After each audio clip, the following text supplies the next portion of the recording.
బాపట్లలో ఏపీ మాజీ సైనిక సంక్షేమ సంఘం తొలి ఆవిర్భావ వార్షికోత్సవం ఘనంగా జరిగింది. అన్నం సతీష్ ప్రభాకర్ రావు కళ్యాణ మండపంలో రాష్ట్ర వ్యాప్తంగా వచ్చిన మాజీ సైనికులతో మహాసభ నిర్వహించారు. ఈ సందర్భంగా రాష్ట్ర అధ్యక్షుడు తాండ్ర సాంబశివరావు మాట్లాడుతూ దేశభక్తి, మాజీ సైనికుల ఐక్యతకు ఇది స్ఫూర్తిదాయకమన్నారు.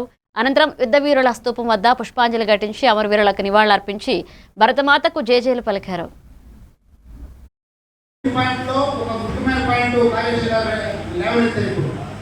మన మాజీ సైనికుల సమస్యల మీద కొంత అన్యాయాలు జరుగుతున్నాయి, అక్రమాలు జరుగుతున్నాయి, మాజీ సైనికుల కుటుంబ సభ్యుల మీద దౌర్జన్యాలు జరుగుతున్నాయి. వీటిని ఖండించాలి, మాకు న్యాయం చేయాలని చెప్పి అడిగినప్పుడు వారు నరేష్ గారు చెప్పినట్టు ప్రతి జిల్లాలో కూడా ఒక సెల్ ఏర్పాటు చేసి ప్రత్యేకమైన సెల్ న్యాయం చేపిస్తారని చెప్పారు. జరగలేదు. దయచేసి ఎస్పీ గారి దగ్గరికి వెళ్ళి ఏర్పాటు చేయించే బాధ్యత ప్రెసిడెంట్ గారు తీసుకోవాలన్నారు. ఖచ్చితంగా తీసుకుంటారు సార్. కానీ ఎస్పీ దగ్గరికి వెళ్తే నేను జిల్లాకు పరిమితం అవుతా. యాజ్ ఏ స్టేట్ ప్రెసిడెంట్ మళ్ళీ హోమ్ మినిస్టర్ దగ్గరికి వెళ్తాను. ఖచ్చితంగా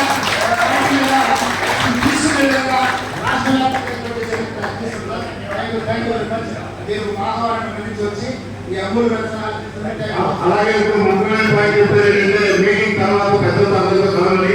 ఆల్రెడీ